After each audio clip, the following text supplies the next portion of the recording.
单位。没错。那最后是选在了 S 板，因为这个开局其实不太好追人，他选择往中场走，先去拐了一下喜纳米的那个方向。不过喜纳米那边是没有直接在甲门等着，因为你隐士上来其实是想要去开一下救人位的状态嘛，是，所以他也是没有碰电的。他这样的话也可以顺路去逼一下大副的道具，然后再用移形去追外面碰到电的一些其他的求生者。对，而且这个点的话，其实独栋这边是架着2个求生者的。是。 这样的话，先把大副的道具逼一逼，我就正常等移形。如果有机会，你给我机会，我拿刀了 ，OK， 我就拿刀。如果不给机会，我一会移形再去管你外面的人，他们身上都有电了。第3段表，第3段的话是没有摇到的。是的，不过这边有个小失误，没有上到电啊，那就比较难受了。前面的双板阿卡短时间是没法拿刀的，选择直接断电，直接选择先移形交出来。没错。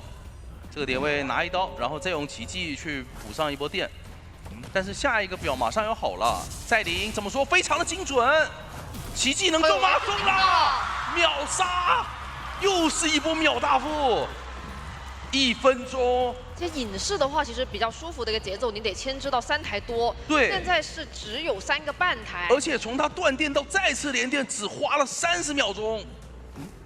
哇，这个击倒节奏非常非常的快，感觉可以封阿卡为大副杀手了，就直接定到了。对我昨天他也是秒大副的呀，所以对于这一波追击来讲，还是有点没想到的。第2波的奇迹以及那个在临实在是太准了。那看一下现在卡斯内口是已经贴过来了，不过他是顶了一个通缉的。那这一波的救援，说实话压力还是比较小的，因为大副在椅子上能够待的时间比较久。 不过你过来救，肯定会拿你一下状态嘛。没错，下一刀，而且喜纳米在上一波是把自己的第2个怀表也交掉了。过来的话，队友可以扛，这里也只能帮扛一下。而且哇，卡兹内口一个飞轮非常精彩的躲掉了这一波分摊伤害。对，但是已经2阶了。但这里的话还是被定到了，要直接倒地了。没错。这边哈梅斯想要去过来吗？应该是不打算过来了，这一波可能。 就挂在原地，然后干扰一下求生者的一个破译了。是的，本来卡兹内口是想要在 S 板附近新起一台密码机的，那你现在挂回来的话，他那边也起不了。现在求生者的节奏就是这样，我救完人，那个救人位他一定是原地起一台新机的，所以监管者也是非常老练，他反其道而行之，对吧？你想带走，我不可能说让你带离脸上这台的，我继续再把你给举回来。这样的话，不仅脸上这个人得跑。 而且还得来一个状态更好的人来救这个大副，等于说求生者会有3个人是暂时没法破译的。阿梅丘的古董商已经过来了，就看一下他这一波的救援以及保人，直接先拿了一刀。但是还得保才行。对，这个位置有点偏向于大空地啊。如果不保的话，这里其实他也是脱不了状态。而且外面是没有办法扛的，这一波没有化险为夷的一个情况下。 直接倒地，那下一波阿卡能续的节奏有很多啊！看下个通缉能不能通缉到古董商？没有，是通缉到了卡斯内克。那其实你古董商跑的一个方向，我觉得他是大概知道的。是的。因为你不在 S 板的话，你只能是往墓地红蝶亭那个方向走。要上2楼去使用再临了。看一下这里。寄托直接封窗，封住，不让你走。飞轮躲了一下，但是奇迹也空了，要上车了。这里的话，只能再去拖点时间了。 直接移形吧，而且把电给断了，让队友没有办法帮他分担伤害。小心车辆。看一下这个地方，卡兹内克还要提前先被拿一刀，但是他这一刀给了的话，感觉哈梅楚就有点机会了，因为你本来如果不给这刀的话，哈梅楚一定是下车必倒。但这一波给到哈梅楚，可以围绕这个。 电车去进行稍微牵制一下的这么一个机会。但这个点的话，其实牵制隐士我感觉不是特别。哎呦，这电车左右为难啊，哈梅丘。密码机看似很多遗产，但是外面的状态已经是岌岌可危了。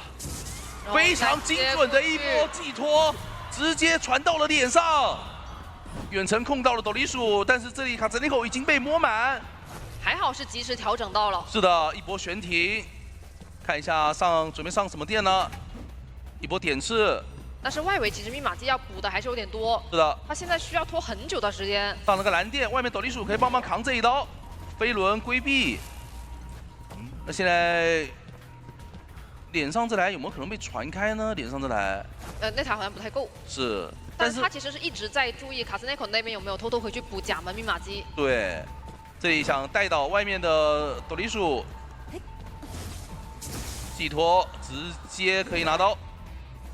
哎呦，卡兹内口，飞轮，对，卡兹内口飞轮躲掉了，而且斗笠鼠是找到了一个柜子，进去消了一波磁，对，让自己不会分担到伤害。对，这波的话其实还是非常的秀的，因为他们是没有说让你拿到这个状态，外围还是保住了。而且卡兹内口救完人以后，你会发现他还是满状态，还可以继续救人。第一波，但是这一波，感觉得给卡兹内口上红电。然后下一波找机会把斗笠鼠给带倒，这样的话，求生者密码机还是会不够。是的，现在的话其实有2台都还挺多的。怎么说？直接拿到。那这样的话，外面的密码机是停滞的，而且哈梅鼠也是一个挂飞状态。接下来就看求生者这边配合，直接抽刀，拿到了一刀。但前面的话其实还有技能啊。是的，那。要给古董商也上蓝电了，他很贪，他没有想直接秒掉古董商，这个飞轮又被骗了出来，哈梅鼠。但是还好是规避到了一点伤害。是的，而且他得去先拖一下斗笠鼠起来。而且这一波反绕再次成功，密码机的话还差最后的一点。没错，平地打倒，但是这一波斗笠鼠起来了以后，一行怎么办？密码机，哎呀！再次封住窗口，感觉能上车呀，好难受！电车哥哥害了哈梅鼠一波，又救了他一波，只能说他是绝对中立的，绝对公平的中立生物。那现在密码机要压好了，还能找到卡兹内口吗？哦，这里的话没有注意到，没有找到。那密码机可以直接开了。是的。而且那边卡兹内口因为他没有排到嘛，虽然说没有回光返照，但影响不大。所以这样的话还是有运营的空间。我觉得上一波阿卡不应该贪的，他不应该给飞行家去上那一波蓝电，让古董商能被分担到。这样的话，他早把古董商给打倒。挂飞就好了。是的，这样的话你提前减员，其实密码机可能还是有一个要跑图的时间，因为斗笠鼠这边刚起来。对，而且你现在开门战没有移形，其实对于这个开门战来讲是非常难打的。你看斗笠鼠这边是直接捏着技能，然后等你过来。他身上是蓝电，看一下队友要不要帮忙分担呢？其实不太敢分担的，因为分担的话呢，就一定会倒在门口。哎，一个飞轮规避掉了这一波的伤害，而且甲门方向是地窖。看一下窗台还在绕，这边可以赌一个气囊。是的，所以阿卡的话想要去管一下墓地门。是的，选择管门，这边的门口有2个人，提前切成了蓝电。但卡兹内口这边还有个飞行器，是，也还有一个飞轮。那这边进入双11道具，哎呦，交的非常好。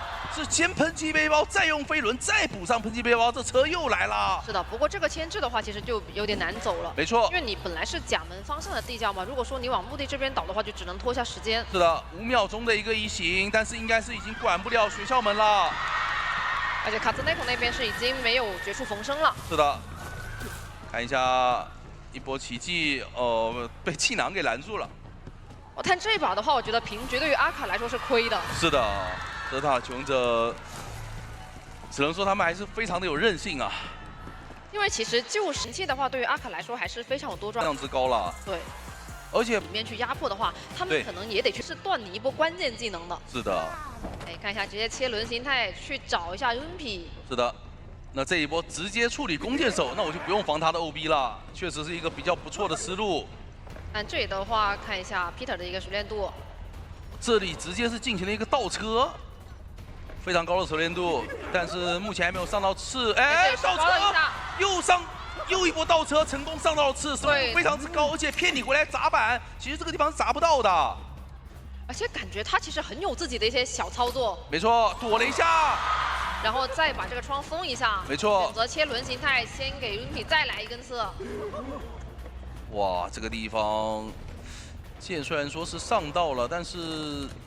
一个加速没有蹭到，再滚回去，又刮到了一下，成功补到了第2根刺。而且这个板子下的话，其实整体来说收益并不是很高，先等一下。没错，先等撕裂值掉了，毕竟闪现也快好了。这一波一个夹子距离比较远，没有夹到。那密码机是3个。那下一个夹子看一下，又是一个龙骨弓飞轮，哎呦，的话可以直接带走。是的，Peter对于这个距离把控的也非常之好啊。也这把的话，其实节奏看上来是两边暂时都还可以接受。他知道自己走多少距离会涨多少的这个撕裂值，所以那个闪现也是闪得非常果断。其实这波就是看 City 他的一个救人过来给不给存在感了。没错。如果说他不给存在感的话，其实这把还是有机会去争的。毕竟守墓人还是比较克制破轮的，他是完全有可能无伤哦，果然是无伤掏了下来。那这样的话，守墓人赶紧走吧，不要一会儿被悲观背到。主要是他下铲怪的话，你确实很难去抓到他的一个机会，这就是守墓人他比大副在应对破轮好的一个点。是的，这边飞轮没好，但还是交出了龙骨弓。想他这一剑给撕裂值的话，其实是想稍微拖一下皮特的一个挂人的时间的，就让他在原地稍微待几秒钟，不敢直接举。但这一剑没有射到。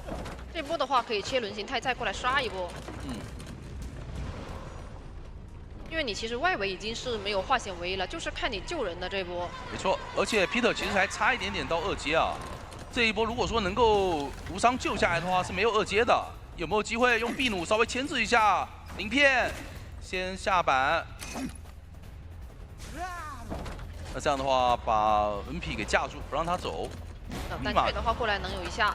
是的，密码机并不是特别多，但是还有50的输液，那加上50的输液的话，其实也差小半台吧。这2波伤就留下伏笔了，因为一直没有到2阶，所以导致皮特还是追击的比较难受的。但落地以后 ，NP 的飞轮也没好，所以也没有办法去规避掉这一波悲观。是的，其实整体看下来的话，这把密码机马上就要够了。因为搜把的话，手上其实还有50的输液。是的。你现在红蝶这台是肯定能开的。但他这里有可能会被秒，如果他被秒在这里的，哎，那你走了。你如果开了的话，我就不管你了呀。是的。先去管一下别人，我带这个2阶。皮特可能也没有想到说他身上带了50的一个输液吧，这也想骗。哎呦，飞轮没有交出来，那密码机直接通电，非常的快。那对于皮特来讲，他现在是没有挽留的，车也到了。看一下劳力应该是选择上车，稍微拖一下时间。对，但是这样的话，学校门能来得及吗？50的进度，感觉要抢点了，感觉要抢点，出门吗？没有。但是还是先下铲求了一个稳。是的。那你如果这样子的话，你冒险加倍找到了那边飞轮，那边出铲，而且守墓人身上也有一根刺，所以他这里没有敢直接点，要点吗？但现在点有点不好点。现在点不好点了。对，刚刚还有点机会，现在的话不好点了，那边门又没点过。直接悲观捏出来。而且他们其实几个人点都还在这里附近啊，3个人在甲门。对，学校门那边是没有人的，他们要打这个门了，想利用教授的一个道具。但如果你这样打的话，我那边切一个窥视者，我可以继续跟你去磨呀。是的，这里找到了说把。上到2次。看一下皮特能不能赶紧回去，意识到那边独栋门肯定会有人过来偷。他应该是知道的，但这个门感觉能，就哇，这车又来，这车拦了一下，成功让他走了。本来这个门是有机会点不开的。对，而且守墓人有铲子，你别说，立交就在中场，下一个夹子非常关键，皮特。还有几个板子可以博弈。手把是没有飞轮的，怎么说？炸头！跳地窖了！哇，这个3跑，没有说给到一些什么机会吧？你第一波真的一个艾维是比较偏向于后逃骗，然后再去找。而且艾维的话，感觉应对前锋还是有一套的。是，这个地方直接选择把医生拉到了中场。先去找一下卡兹内口，不过卡兹内口那边是反拉了，没有在中场的那台密码机。这样的话，本体逼一下前锋，然后让医生调过来。直接附身传了过来，新世值64，堆得很高。先交一个气囊。那他这一段时间其实是无所谓的，因为这段时间本身也拿不到刀，你慢慢的跟着火灾去逼掉他的道具，等下一波医生拉回来，然后去吼一下，这一波才是拿到的关键。先去大门也给心理去来一个逃骗。是的，就看这一波医生的艺术本相能不能躲过去了，还没救。哎，没有躲掉，那这一刀还是比较快的，本体也吼到了，而且不敢翻窗。这地方闪现还有1秒钟，你现在的话，其实身位拉的不是很开，是的，感觉闪现的话可能拖不了太久。而且他拉回来以后又拉到了前面第一块陶片的一个区域啊，指尖附身完落地怎么说打断了这个弹射，是的。 2个细囊全被逼掉，倒地的速度非常之快，前锋好像已经贴过来，但是应该是没有起撞的一个空间。而且你这个击倒又没道具下来，也没有飞轮，其实是很难再有下一波牵制的机会。关键是椅子面前2块陶片啊，非常危险。闪现也没吃。是的，这个节奏有点难受了，对求生者来说。现在卡兹奈口过来救他，都还得绕着那个陶片的边边过来。没错。 医生先吼了一下，本体吼想打断，没吼到，那只能直接出刀。看一下前锋要提前撞吗？很难再牵制起来了，甚至说这个地方你还是吃不出来闪现。而且也没法 OB 啊，就你前锋是没法 OB 的，你只能来救一波人，然后回去用你那个非常慢的速度继续破译。是的，这就是他比较尴尬的点，你没有能够起到监管者。 挂不上人这种效果的话，那么你就得去承受它的一个负面效果了。甚至说你还得去找心理要一个状态。是的。那这一波再把人挂上，下一波应该是让斗笠鼠的起相过来救援一波。这移情，哎，这想秒他，吼了一下，传了过来，陶片哦是拉球走了。是的，这如果传过去，他手上有闪现，是有机会能够处理的。是的，反应还是很快的。嗯。但是这样的话，其实也得再去等心理的一个冷却时间。 现在有没有可能摇下来呢？这个距离比较远，还放了一波，还行，没有摇下来。但其实刚才拖了这波时间，我觉得求生者是可以接受的，因为你只浪费了前锋一个人的时间而已。其实他是有点像前锋 OB 出来状态，对 ，OB 出来时间了。我没有撞下来，但是你等于一直没挂人，也是我前锋起到的效果。 椅子面前给了陶片，下来也还要打2台密码机。是的，这想来肥胖流说是，但是好像没卡住，给到了斗笠鼠一波成功的救援。啊，梅楚手上也没有道具，也没有飞轮了，这一波也不太好进行牵制。那我们看一下场上的密码机是3台半左右，但是外围的求生者呢是可以全部把自己调成满状态的。是的，而且他在倒之前能够把这台移山给他开了。哦，是的，很极限。 开完以后，就看下一波吧。下一波，其实阿卡还是比较难续节奏的。虽然有闪现，但是你的2阶是刚交过。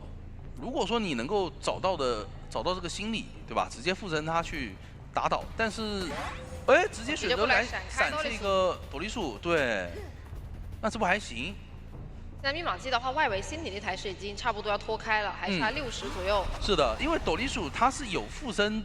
CD 的，就我可以附身他的，所以下一波附身用2阶有机会能够续节奏，但是这边飞轮暴露了。那现在阿卡也知道你带的是飞轮加化险为夷，还差2点侵蚀值，直接传走。不过他的话肯定还是要去优先把这个密码机守住，再去模拟的状态。因为首先气象那边手持物已经交过了，然后心理的应激状态也交过了。他现在如果说你再去变成一个残状态的话，没那么好调整。没错。 这就阿卡比较经常使用艾维打出的一个节奏吧，他不会上头，不会去深追的，哪怕98点侵蚀值我也给你放出去。我现在要等什么？我等我的2阶，等我的闪现，我再一点一点的去拖，因为我把你放出去，你的一个气象瓶是消耗掉的呀，对吧？那我再慢慢回来把你密码机边上的人给逼走，再去消耗他的道具。来了，这波2阶落地59的侵蚀值。 斗笠鼠也是没给到机会，前面打断一下，这个窗不敢翻了，100 A 晕 A 了，但是还是成功翻了过去。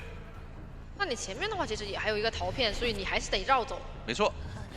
然后阿凯这边是想要传过去管一下密码机。那这边2位求生者在抢，70多的遗产，但抢不开的。是，非常多，而且这一波也没有2阶。而且你过去叠侵蚀度的话。 其实密码机也是不够的。是，这边这个3连的话还是有点距离啊，不算特别近。那现在只能让斗笠鼠先抢一点密码机了，因为他这里附身的 CD 还没有好。先绕一下，看能不能平地去逼一点状态。但是卡兹内口那边也是直接选择了交球，不给你机会。对，主要还是木木的这2台太近了。 现在他就等于是 A、B 2点一起守了，本来是3连机，对吧？本来是3台密码机，他现在变成 A、B 2台密码机了，因为他在木木这里是可以管住2台的。哎，直接拉球落地52的侵蚀值也没有办法了，这个二阶也拿不到刀。是的，所以他想要去找别人，因为你这几波其实找卡迪亚口都没有说给到一个节奏。我摸了个娃娃。是的，这一波非常舒服了，可以调自己的状态，开门战还可以压门。哇，那这个娃娃其实舒服多了，相当于没减员。嗯，那现在心理再去给到沙包里面那台密码机一定的压力。对于阿卡来讲，闪现也拖好了，但是他现在找不到半状态的气象。就如果说你闪这个前锋的话，也是没有好结果的，因为这个前锋一会儿就去找娃娃再调整一波。是的。他现在多了个娃娃，等于说场上多了一个可以无限移情的心理。哎，想要去过来找。哎，好像感受到了吗？感受到了。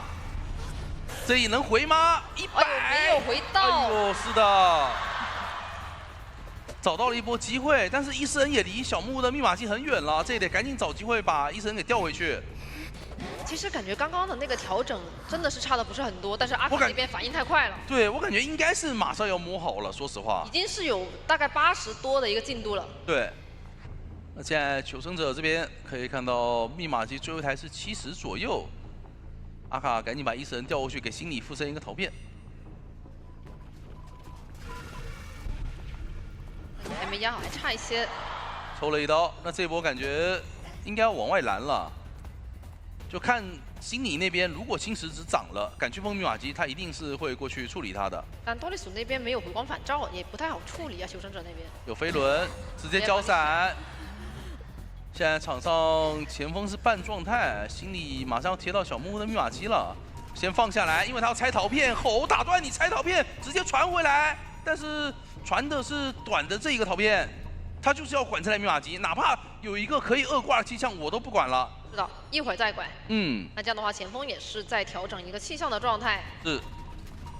那边其实也是能够去缓一口气了，因为你本来气象的话是一个2挂且没有回光返照的人。对，心理这一波是强行过来进入陶片范围，把自己的侵蚀值给清掉。那现在又给到了气象跟前锋一波调整的机会，对。就阿卡还得继续拉扯自己的一个2阶了。就看能不能把心理赶走的同时，找到这2个调整的人，然后一个2阶落地秒人，好像找到了，但是感觉能调满一个。没错。而且卡兹内口那边也是交了一点球。是。卡兹内口一直非常省球啊，他只拉那种关键球。他只拉出圈那一点点，我到圈边我就停了。是的。然后再把伊斯恩给放到了小木屋。刚才管心理那边又开始调整了。嗯，刚才如果说气象没有被摸满的话，他是一定会传过去的，传过去把气象打倒，因为心理已经被逼走，离开了这个小木屋的密码机了。这一波传过来把心理给打倒，但是只是恢复了一个新的控场而已，因为小木屋那台密码机已经非常多了，这一波赶过去可能还得再被多抢个5%左右的一个进度。对，他那个箱子刚好在那个圈边，但是摸了个怀表也很厉害。哇，非常的欧。2位求生者都是满状态啊，现在救人压力倒不是特别大，就看阿卡怎么选择了。提前拦截斗笠鼠有点说法的，哎，但是他选择传过来，因为斗笠鼠是没有回光返照，如果他提前拦截的话，斗笠鼠是救不了人的。但是他有个表，阿卡好像预判了这个表，说实话。因为有这个表的话，他救人还是没有太大的压力的。对，而且阿卡的话，他一直是把这个守密码机贯彻始终。是的。就是我不管外面你怎么样，有个残的也不管，在脸上也不管，他就是管密码机。我找到一点机会，我让你上一次挂，那就上一次挂，对吧？我上不了挂，我就不守义了，我就一定要把这台密码机给先压住。但这个打法的话，确实也是有点机会，但是也是给到了加塔那边去调整的机会。没错，这里先拿一刀，想让沙包里面强开，能强开吗？开不了啊，98的密码机。有一个表，但是没打算交。比较多。是的，而且主动回头是把侵蚀度给蹭掉了，没有进入一个 AUA 的状态。沟通上面的话是让他先撤，然后让卡斯内口那边压机，喜纳米去贴大门。然后阿卡也知道这个密码机管不住了，选择把伊斯恩先往大门调。但你伊斯恩到的时候，其实门那边能够拖到40多左右。是的。40、50。就附身完，然后伊斯恩拉小门，看一下喜纳米这一波给不给机会了。喜纳米在大门里面得去小心阿卡的这个闪现。如果说他选择在大门的一个陶片在骗呢，你看他是在大门里面的那个陶片在骗，所以让阿卡以为他进了进了点门的那个圈，对，他其实在大门废墟里面，他这波骗完以后还离阿卡很远，没有闪现身位，所以你是有点终结不掉这个喜纳米，是，而且你肯定优先级是要先去管门的嘛。你看，其实他们这个道具的拿捏，我觉得是很好的。没错，斯内口用了一整局的球了，到开门战还有半个。两边互相的一个拉扯，现在就很着急，很需要用闪现去赶紧打倒一位求生者。但是他们目前都没有给到一个闪现的机会。是，求生者也知道，我就慢慢拖你的挽留。我现在有2个满状态的人，对吧？我把挽留给拖过去更好打。阿卡也疯狂的利用一神在排人，但是许纳米躲得非常好啊，没有让找到。这一波时间一点一点的在过去，挽留还有50秒了。而且有个比较难受的点，如果说你的挽留被拖没了，我可以让心里去移情，是的，移多利索，然后让多利索带着表去点门，对，这个就很难受了。所以他一定要去尽快的终结掉。哦，这也是忍不住了，决定要秒掉这个斗笠鼠。不过交出了表以后没办法，只能继续再去管门。是的，不过有表的这个时间，其实他也是有点处理不掉，只能再去拖一下。挽留还有20多秒，现在先把伊斯人控到大门，看一下，直接传过来。喜纳米那边的话，其实是有点机会被闪现终结掉的。看一下这个直线跑得怎么样。对，而且地窖的位置也不在中场，而且稍微好像小门还有机会吗？好像还有机会，这个小门有机会管的。因为伊斯人的位置就在中场，这个点位你已经没有白表了，所以选择直接传。斗笠鼠20多的侵蚀值，再过来附身前锋。但是卡兹内口那边得先把门点开。是的，不过斗笠鼠是走不了的，而且许纳米那边也没法被营救了。这里不敢打前锋，想去帮，但是那边其实侵蚀度上面也挺多的斗笠鼠。没错，50多，但前锋想扛刀啊。这前锋一定是想扛刀的，斗笠鼠还有13秒钟的一个飞轮，想，我当时撞到了，成功！哇，这一波卡兹内口真神了！时长是有13分钟，但其实风窗你没有底牌挽留不好争上限，可能直接去追气象也行，风窗都带上了嘛，然后前期快速淘汰一个，后期就闪现挽留再打倒一个，应该是这样的一个节奏。直接往中场走，看一下 CT 的飞行家卡的一个位置卡得非常好。不过这里的话应该是看到了搜把的一个位置了，没错，刚刚是晃了一下。这边窗户先给你封上，然后再回溯。过来拿了一个头，是的，反应也很快啊。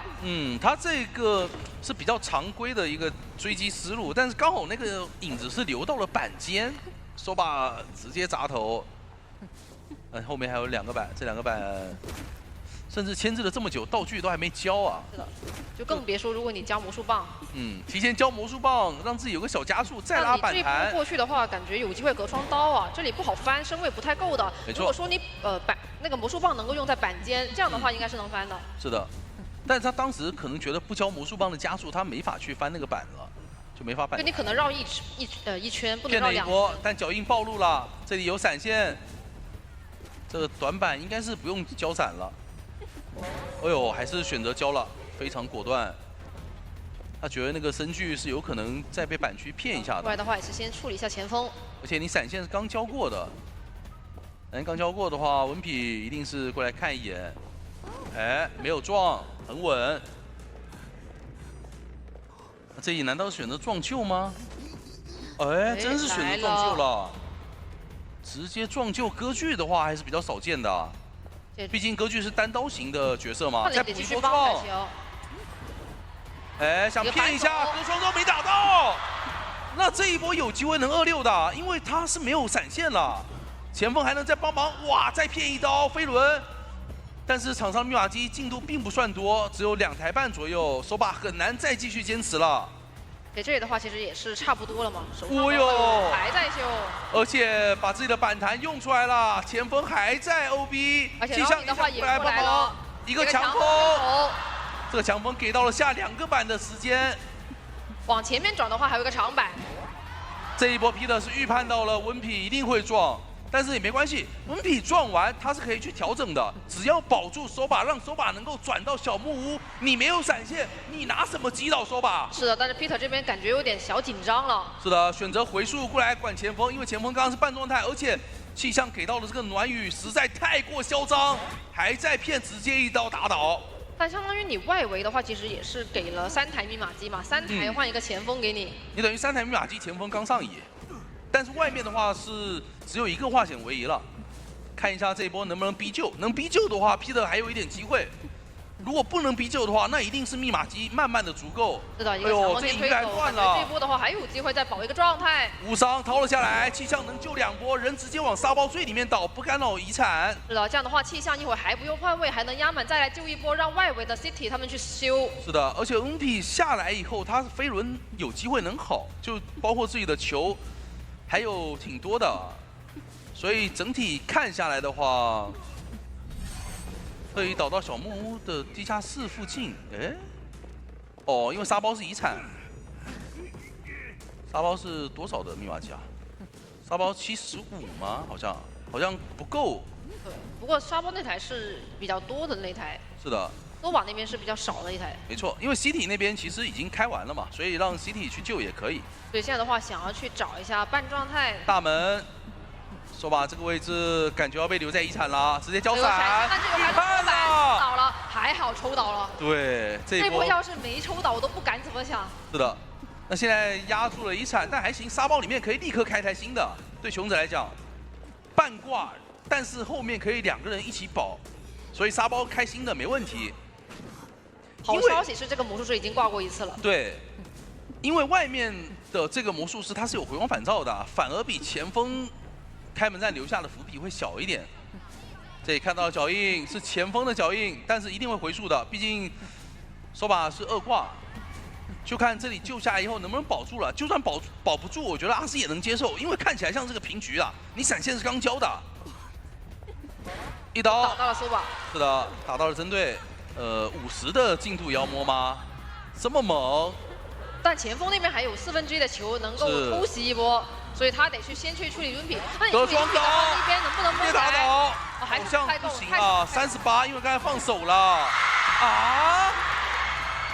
不是，你就保平就好了。没有回光返照呀。你就保平就好了呀，为什么这样子啊？你那边躺了一个，一会儿没有绝处逢生。我看先打你针对，然后那边没有回光返照也跑不掉。你敢通电吗？你通电我直接追气象，保底3抓。对吧？就没必要这么打呀，有点过于想要去追求一个不够的上限了。是的，直接一刀打倒气象，不了了。那 Peter 也是成功做到了一个比较稳的肩负，完成了一个3抓，大小分全平，即将进入我们的第3局。是的，只能说，保留了一点。那我们看一下这把的赛后数据，技能，还是看一下他怎么选择吧。哦，绕远路了，绕远路去外面找人，有可能直接去找古董商，就把这个兴奋就真实的用在他身上。而且他绕的话，已经是绕到了灯笼门附近，然后再贴小房的密码机，这里是已经发现了。远程上到了，第一个竞价标记非常准。然后第2下他也是直接没有用啊，他直接取消了技能，让他更快的进入一个 CD。看一下，跳下来，但这个位置兴奋还没好，要回身吗？哦，在兴奋好之前，不过，哦哟，预判到了，稍微躲了一下。是的，而且目前的话，云门也规避掉了。文匹这一波也是神仙操作啊！预判了你红色转盘的一个位置，云门躲掉，然后把你兴奋也给化为乌有。你交了兴奋，甚至没拿到伤害。那我现在还有机关枪，你怎么处理呢？对，这我就算持刀，我要逼出你，哎呦，可惜。是的，但手上的话其实也还有一个飞轮，可以再操作一下。他这一棍是想扫出止戈的，然后用飞轮去躲双人惊喜，但是没有扫出止戈的话是比较亏的。但你整体这个牵制时间也还行。对，这个双重惊喜应该是拿不到刀了，这个位置。哎呦，还能回翻。绕场谢幕不敢交，怎么说？又逼出一个双重惊喜，只能多拖几秒钟。哎呦，这一把温匹的一个牵制是牵制的非常好的。而且他主要是兴奋的那波规避的太好了。是。你看到说吧，好像是准备靠过来看一眼啊，看一眼古董商，这样的话可以帮助他下一波进行一个反升。因为我确定你带的是一个兴奋嘛，哦，没有去看哎，说吧是直接补佣兵的遗产，而且 CT 再次进行了一波无伤救，一个护腕弹到椅子面前救，没错，强行带走。我这一波应该是不太来得及让陆炼进行反升了。他其实也是冲着这个灵柩旁边去的，是感觉也不太有这个想法。这样的话就换一下位置吧，让陆炼师先去破一小房，然后中场这台最后再补。不过刚刚 City 那边是有一个无伤救，所以现在压满还是他可以过来。没错，哦哟，直接切了一手失常，把中场这台踹了。非常的果断。那对于求生者来讲，这脚失常，他甚至可以不救了。我不着急了呀，我全是满状态了，我没有必要让这个佣兵给机会啊。但 CT 好像是打算救的，来了，又一个无伤。别人可能会卖啊，但我救了跟卖了状态都一样，那为什么要卖呢？对我一个护腕就换救一次人，多赚啊！而且温皮的一个走位也是非常秀，逼出了整个双龙惊喜。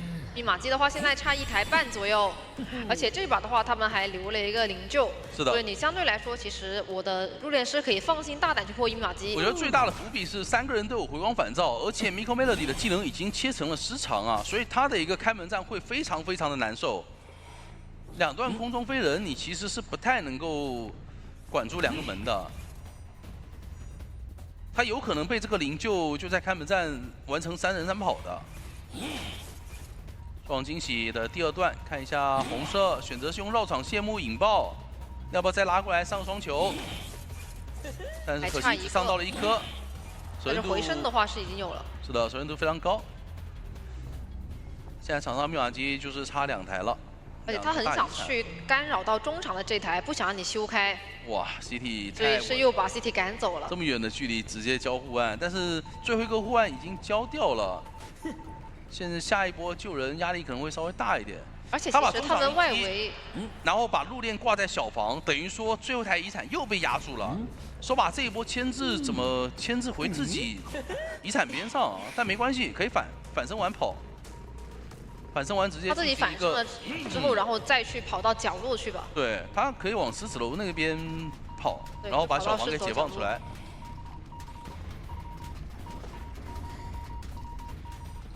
这里看一下，借助一个板弹加双弹拉走吧。我觉得没有必要6了，这一波。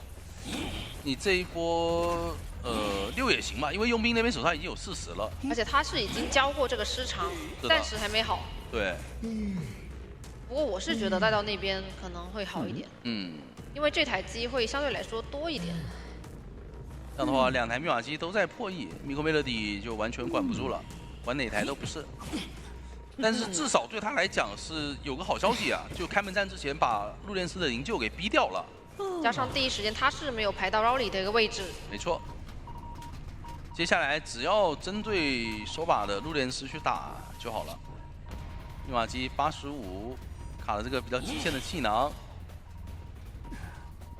，90多的密码机马上压好，得看要不要先吃1刀救下来直接开呢，还是怎么说？直接开了，因为已经确定他交过底牌，然后有张狂，所以知道你没有挽留的情况下，一定是可以直接开的。这边再往地窖走，看一下。这边的话就是地窖了，看一下这个博弈。哦呦，这个地窖的位置非常近啊！而且现在双龙惊喜，哎，提前交了一个双龙惊喜在那边想拦截，那你可能就没法拿双刀了。这双龙惊喜废了。是的，我就站在原地等队友出门，双重惊喜一掉，我直接冲过去走地窖了呀。说吧，今天2场也是命中了40次，然后击倒了。好的呀，就全能，他堵了一下位置。哇，这把太让人期待了！我们来看一下阿鲁夫直接一只渡鸦选择丢机械师的一个方向，然后守门人中场的密码机是被给到了那个渡鸦。多利斯的话，目前的机械玩偶还在身上。是，这波也非常快的接近了多利鼠啊。哦，娃娃直接放了，这个地方不打吗？不打，那边帮忙射了一箭。然后再去跟你绕，但这个地方是短板，相对来说没那么好绕。就路过以后顺手的是直接射一箭，但这一箭其实没有拖到很多时间啊。哦，但这里回身是砸不到的。是的，因为他那个弧形会长一点点。想拉开离娃娃的一个距离，但这边有移形，应该是可以直接秒了。移形秒了，然后再回去，刚好可以把人给架在娃娃附近。哦呦！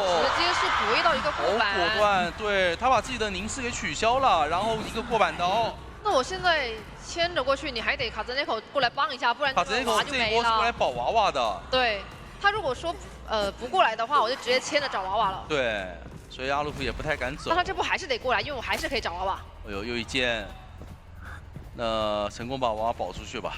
但那个点的话，你要绕一圈才有密码机修，是，所以你是修不到。等于说你前面的这半挂是娃娃是没有发挥任何效果的。他修不了这么多。我还想他直接去补弓箭手的密码机会不会更好一点呢？感觉也不太好，因为这样的话你台数会少。我觉得是起心机会更好。一个震颤，把人给震走，一个无伤救。是的，这样的话要往大房的方向去倒带离这个娃娃。没错，两边的救人位都是。怀疑颜色啊！你无伤完，我也无伤。阿拉普这边还想去探一下希拉米。对，那这一波可就不能再打了。还好是那个铲子 CD 续好了。嗯，确实非常秀。那这里得考虑接下来要怎么去防卡兹内口的一个 OB 了。板子还在。看一看。哦呦，单击重施。博弈到了被求生者。对，想再来一次，但是卡兹内口没给机会。这个点位感觉有机会能够拖到，哇！一个后撤壁弩，有机会能够拖到志奇好啊！这个距离能射，一个下来了，不过还好窗势已经烂掉了。对的，但是他有窗台。那这一波龙骨弓消耗完毕，现在阿鲁普可以安稳的把人挂上了，还能挂到地下室。是的。然后大房的话是还有一台弓箭手之前的遗产。那你这个要过来保的话，就只能说让哭泣小丑过来保了。是，但是哭泣小丑来保也很恐怖啊，毕竟有3个推进器呢。密码机还不够，这里不能被勾引走，得注意一下哭泣小丑的一个位置。是的，看一下能不能找机会打个落地刀。这哈梅楚应该会选择用推进器撞晕。哎，那边是悄咪咪溜下去卡兹内口。没错，卡兹内口这里就是来帮忙勾引一下的，因为他不可能说让哈梅楚在下面吃这个落地刀。打到谁？打到机械师的针对，但是密码机的进度还差最后的40%了，很多了。先打了弓箭手一下，但他可以说倒到上面，非常危险啊！反正你要牵下来嘛。是的，这边很难挂上了，灰小丑也在那边等着。然后这里的话，卡斯内口还能帮一下。哎，上来了。2个人一起扛刀，这一刀应该没有办法了。小丑没有回光返照。是的。哎呦，拖到了4人开门战。没错。但是斗笠鼠这个位置，哎呦，秒掉了一个移形，非常的果断。但是哈梅楚出在脸上，飞轮还是倒了。阿鲁夫的这个噩梦也是非常的果断，一波凝视直接2段戳刺跟上。那现在挂飞完机械以后，可以继续去留哈梅楚。但这把的话，因为Zeta那边是一定要去争这个3，已经没有道具可以保他了。这个地下室怎么争呢？至少得去拖一个挽留。是。但是挽留的时间做不过去。对。现在还有70多秒的一个挽留。就算你守护人能够挖下去，也得过来。阿鲁不用走的，直接站在这里看就好了。或者说你等到他下铲了，你再下来看，我觉得也可以。就你先在上面看着，对吧？他现在听到耳鸣了，他得去小心这个守门人下来。求生者的化险为夷都已经用完了，我就算在下面看也无所谓的，因为你只要下来，你其实是比较难出去的。但对于这塔求生者来讲没办法，他们只能去争这个3，所以这个人是一定得救的。对，然后卡兹内口也是捡了一下多利索的一个遗产，再把儿子调过来了。调到门附近去看一下能不能再操作一下。但是问题是你现在玩的时间还过来帮忙也扛一下，应该是。但这个电量不一定够，有点极限。对。而且他肯定就是过来之后，我想了，你的娃娃都修了一整台了。对。我也是知道你是从远处调过来的，不一定会上当。没电了。哎呀，刚好消失。没电了。那这一出场也没办法完成救援，非常的可惜。最终，阿勒夫也是看一下还有没有机会，因为上面好像是爆乌鸦了。那个娃娃消失的同时是爆了卡茨内科这边的一个位置。如果说还有机会排出来的话，是有4抓的可能性。明消失了。那边有个护腕，守墓人也还有一点铲。对的。明消失，对于阿勒夫来讲也不着急，反正能够把许拿米这边给挂飞也可以了。移形移了一波地窖，挽留其实已经没了，但是对于卡兹内克来讲，就可能说还是稍微等一下地窖更稳妥一点，毕竟还有一个护腕和飞轮嘛。而且守墓人那边也还没飞，再去等一下。阿洛夫这波能不能排出来呢？就在你的左边，能够心有灵犀吗？提前捏起了一个凝视，哎，这是发现了。想抽一刀，看一下这次的薄板。